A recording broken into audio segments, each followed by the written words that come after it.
მათეს სახარების განმარტება. თავი 25. მაშინ ემსგავსო სასუფეველი ცათაი 10-თა ქალწულთა, რომელთა აღიხუნეს ლამპარნი თვისნი და განვიდეს მიგებებად სიძისა. რატომ არის, რომ ამ იგავში უფალი წარმოგვიდგენს არა სხვა ვინმეს, არამედ ქალწულებს? მან აამაღლა ქალწულება, როცა თქვა, არიან საჭურისნი, რომელთა გამოისაჭურისნეს თავნი თვისნი სასუფევლისათვის ცათაისა, რომელიც შემზებელარს დატევნად დაიტიენ. სიქალწულე ეს თავისი ბუნებით არის უდიდესი საქმე. ეს ჩანს იქიდან, რომ როგორც ძველ აღთქმაში მას არ იცავდნენ წმიდა და დიდი ადამიანებიც კი, ასევე არც ახალ აღთქმაში არ იყო იგი აუცილებელ წესად დადგენილი. ქრისტეს მის შესახებ არ მიუცია ხალხისთვის მცნებები, არამედ მათ არჩევანს დაუტოვა გადასაწყვეტად. ამიტომაც ამბობს პავლე მოციქული, ხოლო ქალწულთათვის ბრძანებაი უფლისა მიერ არა მაქუს. მე ვაქებ მას, ვინც იცავს ქალწულებას, მაგრამ არ ვაიძულებ მას, ვისაც ქალწულება არ სურს. ამიტომ რჩევას არ გიქცევთ მცნებად. რამდენადაც სიქალწულე დიდი საქმეა და ბევრს აქვს ამაზე მაღალი წარმოდგენა, რათა ვინც იცავს მას არ მიეცეს კმაყოფილებას, უზრუნველობას, რომ თითქოს მან უკვე გააკეთა ყველაფერი და ამის გამო უსარგებლო და გამოუსადეგარი არ გახდეს დანარჩენთათვის. იესო ქრისტეს მოჰყავს ეს იგავი, რომელსაც შეუძლია დაარწმუნოს ისინი იმაში, რომ რომელთაც აქვთ ქალწულება და სხვა სათნოებები, მაგრამ გულმოწყალება უცხოა მათთვის, განისჯებიან მეძავებთან ერთად და სამართლიანადაც. ერთნი შეპყრობილნი არიან ხორციელი ვნებებით, სხვები კი ვერცხლის მოყვარეობით, მაგრამ ხორციელი ვნება და ვერცხლის მოყვარეობა არ არის თანასწორი. პირველი უფრო ძლიერია და მტანჯველი. ამიტომაც, რაც უფრო სუსტია მოწინააღმდეგე, მით უფრო არ შეენდობათ მისგან ძლეულ ქალწულებს. ამის გამო იესო ქრისტე უწოდებს მათ სულელთ. მათ მოიმოქმედეს დიდი გმირობა, ხოლო მცირედის შეუსრულებლობისთვის ყველაფერი დაკარგეს. ხოლო 5 მათგანი იყვნენ ბრძენი და 5 სულელნი. უგუნურ ქალწულებს, რომლებიც მხოლოდ გარეგნულ ქალწულობას იცავდნენ და შინაგანად უწმინდური აზროვნება ჰქონდათ, ასევე დამონებულნი იყვნენ სხვა ვნებებსაც, ვერცხლის მოყვარეობას, შურსა და სიძულვილს, მრისხანებას. უფალი წმინდა წერილში გმობს ასეთებს და ამბობს, ჭეშმარიტად გეუბნები თქვენ, მებაჟენი და მეძავნი თქვენზე წინ შევლენ ღვთის სასუფეველში. მიიხუნეს სულელთა მათ ლამპარნი მათნი და არა მიიღეს მათთანა ზეთი, ხოლო ბრძენთა მათ მიიღეს მათთანა ზეთი ჭურჭელთა მათ და ლამპართა მათთა თანა. 5 ბრძენი ქალწული და 5 უგუნური არის 5 ბრძენი და 5 უგუნური ადამიანის სული. ბრძენთ ლამპარი და ზეთი მოჰქონდათ, უგუნურთ კი მხოლოდ ლამპრები. ლამპრებს უფალი უწოდებს თვით ქალწულების მადლს, სიწმინდის მადლს, ხოლო ზეთს კაცთმოყვარებას, გულმოწყალებასა და გლახაკთა შეწევნას. ვიდრე ცოცხალნი ვართ, ვიდრე არ წარგვიტაცა სიკვდილმა, ავიღოთ სანათურები კეთილი საქმეებისა და აღსრულდება ჩვენზე ქრისტეს სიტყვები. ესრეთ ბრწყინევდი ნათელი თქვენი წინაშე კაცთა, რაითა იხილნენ საქმენი თქვენი კეთილნი და ადიდებდნენ მამასა თქვენსა ზეცათასა. ქრისტეს სამიგავს ღრმა სულიერი მნიშვნელობაც აქვს. 5 უგუნურ ქალწულში 5 გარე გრძნობა უნდა ვიგულისხმოთ. ვინც მხოლოდ იმით ცხოვრობს, რასაც ხედავს და გრძნობს, გრძნობებზე კონტროლისა და გონიერების გარეშე მას უგუნური სული აქვს. როცა სიკვდილი ასეთ სულზე თავის ფარდა ჩამოაფარებს, იგი სრულ წვდიათში დარჩება. ხოლო 5 გონიერ ქალწულში 5 შინაგანი გრძნობა იგულისხმება, რომლებიც გონივრულად აკონტროლებენ გარე გრძნობებს და ფლობენ მათ. და დაყოვნებასა მას სიძისასა მიერულა ყოველთა და დაიძინეს. ხოლო შუაღამეს ოდენ ღაღადება იყო ვითარმეთ, აჰა ესერა სიძე მოვალს, გამოვედით მიგებებად მისა. მაშინ აღდგეს ყოველნი იგი ქალწულნი და აღიგნეს ლამპარნი მათნი. ძილი სიკვდილს აღნიშნავს, ხოლო დაგვიანება სიძისა, რომ მეორედ მოსვლა მალე არ დადგება. ღაღადება შუაღამისას გაისმაო, ამბობს, რითაც გვაჩვენებს, რომ უფალი მოულოდნელად მოვა, რადგან შუაღამისას ჩვენ ყველას ღრმა ძილით გვძინავს. იგი ხმამაღალი დაძახების, ანუ ღაღადების შემდეგ მოვა, რაც იმას ნიშნავს, რომ მეორედ მოსვლისას საყვირი ახმიანდება. ლამპარნი ჩვენი სულები არიან. ლამპარია თითოეული ჩვენგანის გონებაც, რომელიც მაშინ ინთება, როცა სათნოებათა ზეთი და მოწყალება აქვს. ხოლო სულელნი იგი ეტყოდეს ბრძენთა მათ, მეცით ჩვენ ზეთისაგან თქვენისა, რამე თუ ლამპარნი ჩვენი დაშრტებიან. მიუგეს ბრძენთა მათ და რქვეს, ნუ უკვე ვერ კმაგვეყოს ჩვენ და თქვენ, არამედ უფრო იზღად წარვედით სავაჭროდ და იყიდეთ თავისა თქვენისა. დავითარცა წარვიდეს იგინის ყიდად, მოვიდა სიძე იგი და გამზადებულნი იგი შევიდეს სიძისათანა ქორწილსა მას და დაეხშა კარი. უგუნურნი კი იყვნენ, მაგრამ იცოდნენ, რომ სიძეს განათებულნი უნდა შეხვედროდნენ. მათი გრძნობათა ლამპრები ანთებული უნდა ყოფილიყო. შემდგომად მათსა მოვიდეს სხვანიცა იგი ქალწულნი და იტყოდეს, უფალო, უფალო, განგვიღე ჩვენ. ხოლო მან მიუგო და რქვა მათ, ამინ გეტყვი თქვენ, არა გიცნი თქვენ. იღვიძებდით უკვე, რამე თუ არა იცით დღე იგი, არცა ჟამი, რომელსა შინა ძე კაცისა იმოვიდეს. უფალი იესო ქრისტე გვაჩვენებს, რომ სიკვდილის ჟამის უცოდინარობა სასარგებლოა ჩვენთვის. სად არიან ისინი, ვინც ეწევა უზრუნველ ცხოვრებას და იქადიან გარდაცვალებისას ყველაფერს დავუტოვებთ ღარიბებსო. დაემოისმინონ მათ ეს სიტყვები და გამოსწორდნენ. ბევრი ძალზე ბევრი იქნა მოტაცებული სიკვდილისგან უეცრად, ისე რომ ვერც კი მოასწრეს ახლობლებისთვის რაიმეს თქმა. უცნობია ყველასთვის ჟამი სიკვდილისა, რადგან ის, ვინც აღუთქვა მონანულს პატიება, არ ჰპირდება მცოდველს ხვალინდელი დღის დადგომას. ჭეშმარიტად გეუბნებით, არ გიცნობთ თქვენ. როგორც ჩანს, უგუნურ ქალწულებს არა აქვთ ცოდნა ზეციური მამის შესახებ. ისინი არ იყვნენ ისეთი მოწყალენი, როგორიც უფალია. მათ არ ჩაუდენიათ მოწყალების საქმე გაჭირვებულთათვის. ისინი არ იყვნენ სიკეთის მსურველნის სხვებისთვის. არ ცდილობდნენ სათნო საქმეებით დაეახლოვებინათ მათგან შორს მყოფნი. სწორედ ამიტომ მოწყალე უფალი არ იცნობს მათ და არ უშვებს თავის სახლში. ვითარცა იგი რაჟამს წარვალ კაცი და მოუწესის მონათა თვისთა და მისცის მათ მონაგები თვისი. იგავი ტალანტების შესახებ თითქოს 10 ქალწულის იგავის განმარტებაა. ადამიანები, როგორც სულები, ემზადებიან მარადიული ცხოვრებისთვის ცათასასუფეველში. იგავი კი გვიჩვენებს, რომ ხანდახან მარადიული ცხოვრებისთვის მომზადების ნაცვლად სული კარგავს უფალს და მასთან ერთად კეთილ გონიერებას და სიბრძნესაც. მრისხანება იპყრობს და ჭკუიდან იშლება, უარყოფს ღმერთს და ებრძვის მას საკუთარ თავში და თავის გარშემო არსებულ სამყაროში.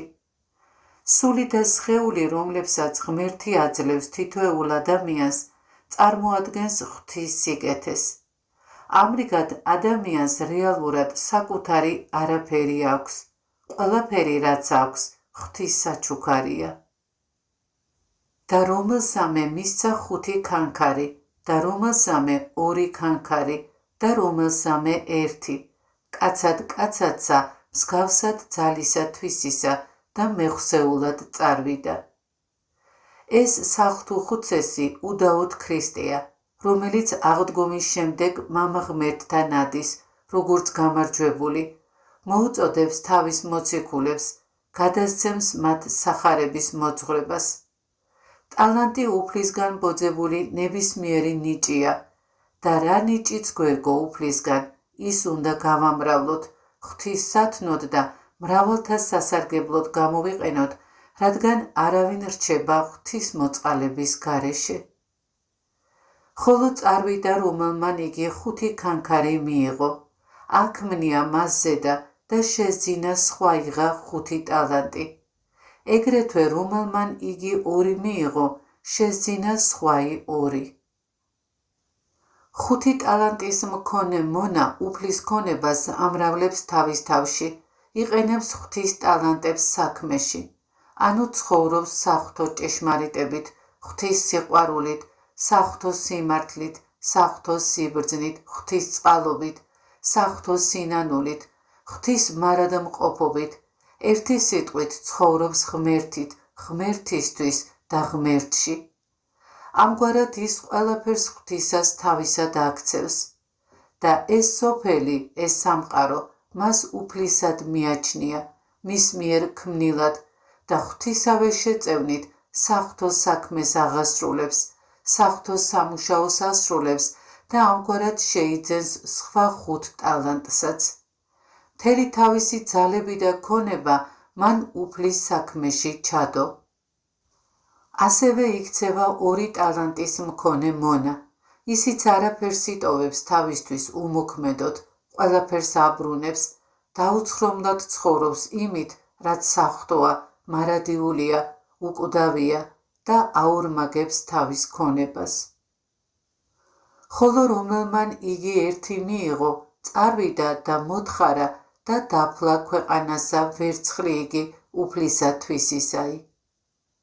დაფლა, ანუ დაუმალა თავის თავს ყველაფერი, რაც ღვთისაა, რაც ახსენებს უფალს, ან დაანახვევს ღმერთს, ან ასწავლის ღმერთზე. ის ამ ყველაფერს უმალავს ირგვლივ მყოფ ადამიანებსაც და ასწავლის ასეთ საქციელს.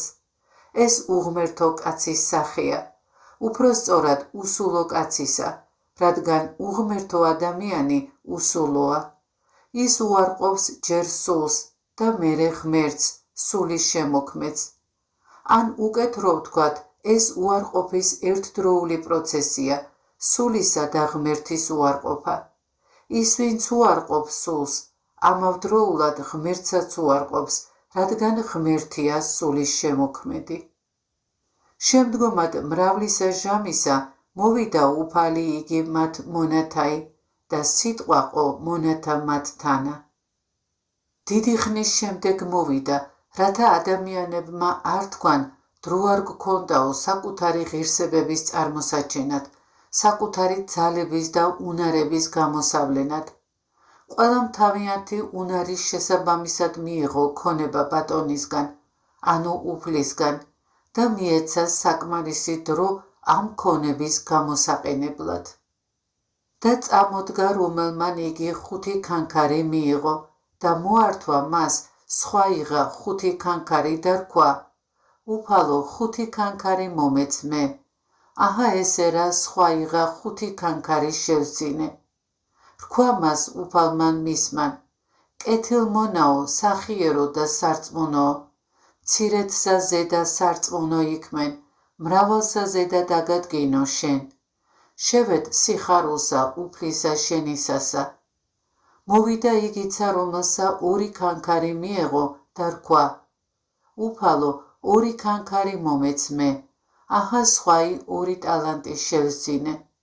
რქვა მას უფალმან მისმან: კეთილმონაო, სახიერო და სარწმუნოო, მცირედსა ზედა სარწმუნო იქმენ, მრავალსა ზედა დაგადგინო შენ, შევედ სიხარულსა უფლისა შენისასა. ორივე მონას 5 ტალანტისა და 2 ტალანტის გამაორმაგებელთ ერთი და იგივე საქებარი სიტყვა მიემართება: შევედ სიხარულსა უფლისა შენისასა და მიიღე ის, რაც არ უხილავს თვალს, არ სმენია ყურს და არც კაცს გაუვლია გულში. მაშ რა შეიძლება მიეცეს ერთგულ მონას იმაზე მეტი, ვიდრე უფალთან ყოფნა და საღვთო სიხარულის ხილვაა. მოვიდა იგიცა, რომელსა ერთი ქანქარი მიეღო და რქვა: უფალო, უწყოდე, რამე თუ ფიცხელი კაცი ხარ შენ, მოიმკი სადა არა დასთესი და შეიკრიბი სადა არა განგიბნევიეთ და შემეშინა წარვედ და დავმალე ქანქარი იგი შენი ქვეყანასა. აჰა ესერა შენი შენთანა არს. მიუგო უფალმან მისმა და რქვა მას: ბოროტო მონაო და მედგარო, უწყოდე, რამე თუ მოვიმკი სადა არა დავსთესი და შევიკრიბი სადა არა განმიბნევიეთ. ჯერ იყო შენ და დადებად ვერცხლი ჩემი სავაჭროსა და მომცავედ და მოვიღე ჩემი იგი აღნადგინებითურთ. მოუღეთ მაგას ქანქარი ეგე და მიეცით მას, რომელსა აქუს 10 ქანქარი. რამე თუ ყოველსა, რომელსა აქუნდეს, მიეცეს და მიემატოს და რომელსა არა აქუნდეს და რომელღა იგი აქუნდეს, მოვეეღოს მისგან. და ამას რა იტყო და ხმა ჰყო, რომელსა ასხენ ყურნის სმენად ისმინენ და უხმარი ეგე მონაი განხადეთ ბნელსა მას გარესკნელსა, მუნიყოს ტირილი და ხრჭენა იკბილთა. უნდა ვიზრუნოთ ტალანტის შესაძენად, რადგან თუ აქ ვიზარმაცებთ და ვიცხოვრებთ უზრუნველად, იქ მომავალში არავინ თან აგვიგრძნობს. ცრემლის მდინარენიც რომ ვღვაროთ, მაშინაც კი. შენ არა ხარ ღატაკი იმ ქვრივ დედაკაცზე მეტად, არც პეტრე და იოანე მოციქულთა წოდებაზე დაბლად გახარ, რადგან ისინი გამოსულნი იყვნენ სრულიად უბრალო ხალხიდან და არც რაიმე განათლება ჰქონდათ. ამიტომაც მოგცა ღმერთმა ნიჭის სიტყვისა, ხელი, ფეხი, სიძლიერე სხეულისა და გონება, რათა ყოველივე ეს გამოვიყენოთ ჩვენი საკუთარი ხსნისთვის და მოყვასის სასიკეთოდ. სიტყვა გვჭირდება ჩვენ არა მხოლოდ გალობისა და მადლიერებისთვის, არამედ სხვათა სწავლებისა და ნუგეშისთვის. თუ ასე ვსარგებლობთ იმ სიკეთეებით, მაშინ მივემსგავსებით უფალს, ხოლო თუ პირიქით, მაშინ ვემსგავსებით ეშმაკს. ხოლო უკეთური და ზარმაცი მონა თავს იმართლებს, უფალს იგი სასტიკს უწოდებს, ისევე როგორც მოძღვართაგან მრავალი ახლაც ამბობს, რომ სისასტიკეა იმ ადამიანებისგან მოთხოვნა მორჩილებისა, რომელთათვის უფალს არც მორჩილება ჩაუნერგავს და არც დამჯერობა ჩაუთესავს. სწორედ ამაზე მიანიშნებს სიტყვები: მოიმკი სადაც არა დათესავ, ანუ დამჯერობას იმისგან მოითხოვ, ვისშიც იგი არ ჩაგითესავს. უწოდებს რა მონა ბატონს სასტიკს, თავის თავს განსჯის, რადგან თუ იგი სასტიკი იყო, მაშინ მსგავსად იმისა, ვისაც სასტიკი და უმოწყალო ბატონი ყავს, ცდელობა კიდევ უფრო მეტად მართებდა, რადგან თუ კი იგი სხვისას ითხოვდა, თავისას მით უმეტეს მოითხოვდა. ამგვარად შენც მოვალე იყავი, გაგემრავლებინა ის, რაც მიიღე და აღგეზარდა მოწაფენი, რომელთაგანაც უფალი, რაც ევალებოდათ, იმას მოითხოვდა. ამიტომ ბოროტსა და ზარმაც მონას მადლი წაერთმევა, ხოლო ის, ვინც დიდ გულმოდგინებას გამოიჩენს, ნიჭსაც დიდს მიიღებს, რადგან გულმოდგინების მქონეს გარდამეტებულად მიეცემა დიდი მადლი, მას კი ვისაც გულმოდგინება აკლია, ისიც წაერთმევა, რომელიც თითქოს და ჰქონდა. ასე რომ ვინც გულმოდგინედ არ ირჯება, მადლის სინამდვილეში კი არ ექნება, არამედ მხოლოდ მოჩვენებითად, რადგან მან უზრუნველობით წარწმიდა იგი. ხოლო რაჟამს მოვიდეს ძე კაცისაი დიდებითა თვისითა და ყოველნი ანგელოზნი მისნი მისთანა, მაშინ დაჯდეს საყდართა დიდებისა თვისისათა და შეკრბენ წინაშე მისა ყოველნი ნათესავნი და განარჩინეს იგინი ურთიერთას, ვითარცა იგი მწყემს მან რაი განარჩინის ცხოვარნი თიკანთაგან და დაადგინეს ცხოვარნი მარჯვენით მისა და თიკანი მარცხენით. მაშინ რქვას მეუფემან მარჯვენით და მათ მისთა, მოვედით კურთხეულნო მამისა ჩემისანო და დაიმკვიდრეთ გამზადებული თქვენთვის სასუფეველი დასაბამიდან სოფლისაით. რამე თუ მშიოდა და მეცით მე ჭამადი, წყუროდა და მასუთ მე, უცხო ვიყავ და შემიწყნარეთ მე, შიშველ ვიყავ და შემოსეთ მე, სნეულ ვიყავ და მომხედეთ მე, საყრობილესა ვიყავ და მოხვედით ჩემდა. მაშინ მიუგონ მას მართალთა მათ და რქვან, უფალო, ოდეს გიხილეთ შენ მშიერი და გამოგზარდეთ, ანუ წყურიელი და გასვთ შენ. ოდეს გიხილეთ შენ უცხოდ და შეგიწყნარეთ, ანუ შიშველი და შეგმოსეთ შენ. ოდეს გიხილეთ შენ უძლური, ანუ საყრობილესა და მოვედით შენდა. და მიუგოს მეუფემან მან და რქვას მათ, ამი გეტყვი თქვენ, რაოდენი უყავთ ერთსა ამას მცირედთაგანსა ძმათა ჩემთასა, იგი მე მიყავთ. უფალი ბევრს ლაპარაკობდა კაცთმოყვარეობასა და მოწყალებაზე, მაგრამ აქ ამბობს მასზე ბევრად გაცხადებულად და ძლიერად.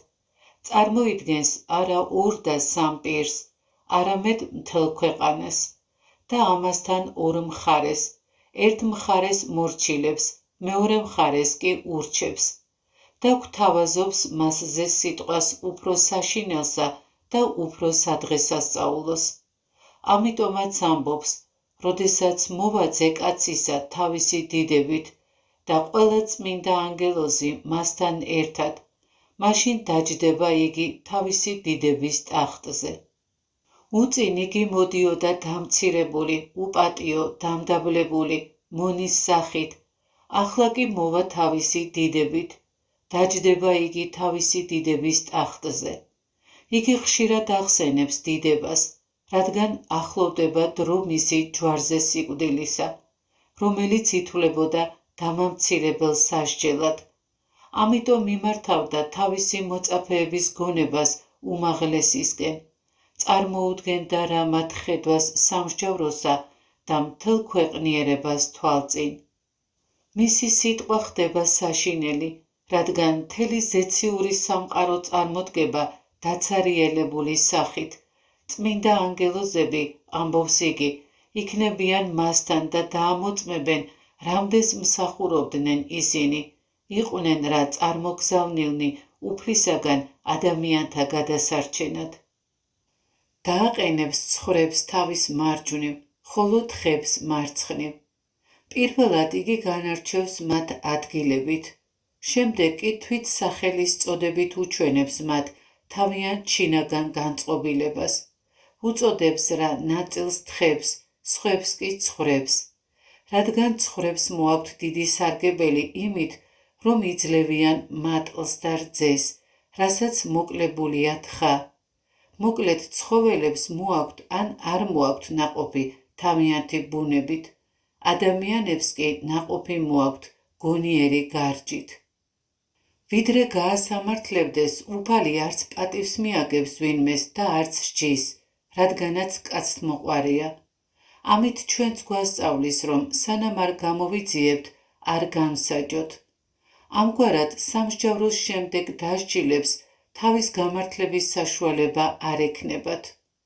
კურთხეულს იგი წმინდანებს უწოდებს, რადგანაც მამისაგან არიან შეწყნარებულნი. უფალი მათ სასუფევლის მემკვიდრეებადაც სახელს დევს, რათა აჩვენოს, რომ ღმერთი როგორც შვილებს მათ თავისი დიდების მოზიარეებად ხდის. არ უთქვამს მიიღეთო, არამედ დავიმკვიდროთო, როგორც ერთგვარად მამისეული ქონება. უმცროს ძმებს ან თავის მოწაფეებს უწოდებს, ან საერთოდ ყველა გლახაკს, რადგანაც ყოველი მათგანი მისი ძმაა უკვე იმიტომ, რომ თავად ქრისტემ ცხოვრება სიღატაკეში გაატარა. რომელ სიკეთეებს შეიძლება შეედაროს სახელწოდება კურთხეუნო და ამასთან მამაჩემის მიერ. რამდენი პატივი, რამდენი ნეტარებაა ამ სიტყვებში. მას არ უთქვამს მიიღეთ, არამედ დაიმკვიდრეთ, როგორც თქვენი კუთვნილი, როგორც მშობლიური, როგორც საუკუნეებიდან მოყოლებული თქვენთვის მომზადებული. ვიდრე თქვენ დაიწყებდით არსებობას, ეს უკვე იყო თქვენთვის მოწყობილი, რადგან მე ვიცოდი, რომ თქვენ ასეთები იქნებოდით. ჭეშმარიტად გეუბნებით თქვენ, რითაც შეეწიეთ ერთს ამ ჩემ მცირე ძმათაგანს, იმით მე შემეწიეთ. უფალი ჩამოვიდა რა ჩვენთან, გთხოვს იმას, რაც ჩვენს ხელთაა და ამაზე კიდევ უფრო ნაკლებს, რითაც გვეღვიძებს სურვილს კიდევ მეტის კეთებისა.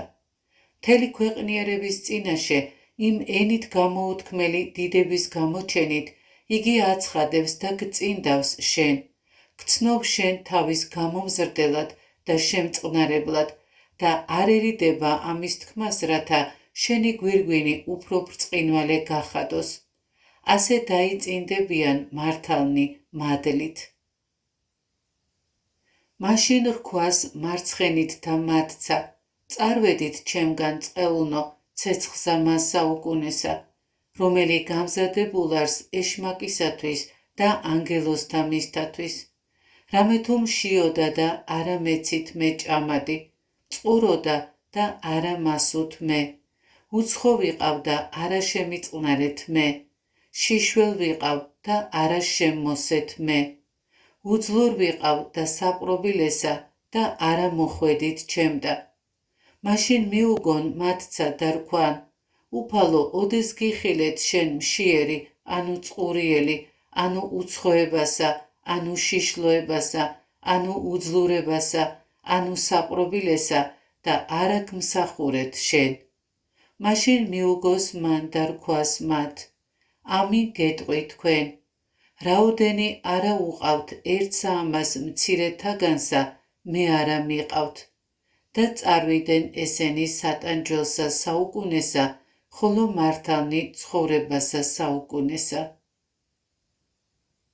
მაშინ ცოდვილებს უმოწყალო ანგელოზები სატანჯველი ადგილისკენ წაიყვანენ და ისინიც კბილთა ხრჭენით სულ უფრო ხშირად ეცდებიან პირი მოაბრუნონ და შეხედონ მართლებს იმ სიხარულში, რომლისგანაც თავად განგდებულ იქნენ. იხილავენ გამოუთქმელ უცხო სინათლეს, სამოთხის მშვენიერებას, რასაც დიდების მეუფისაგან მიიღებს სიკეთის ყოველი მოქმედი. ბოლოს კი მართლებს, მეგობრებსა და ახლობლებს თანდათანობით მოშორებულნი მიეფარებიან წვდიათში, ღვთისგან განგდებულნი, რომელთაც უკვე ყოველგვარი შესაძლებლობა წაერთმევათ სიხარულისა და ჭეშმარიტი სინათლის ხილვისა. როცა მიაღწევენ აღუწერელ სატანჯველთა ადგილს, იქ გაიფანტებიან და განიბნევიან. სწორედ მაშინ დაინახავენ, რომ სრულიად მიტოვებულნი არიან, რომ ყოველგვარი იმედი გადაწურული აქვთ და ვერავინ ვერასდროს ვერ შეძლებს შეეწიოს მათ, ან შუამდგომელი გახდეს მათთვის.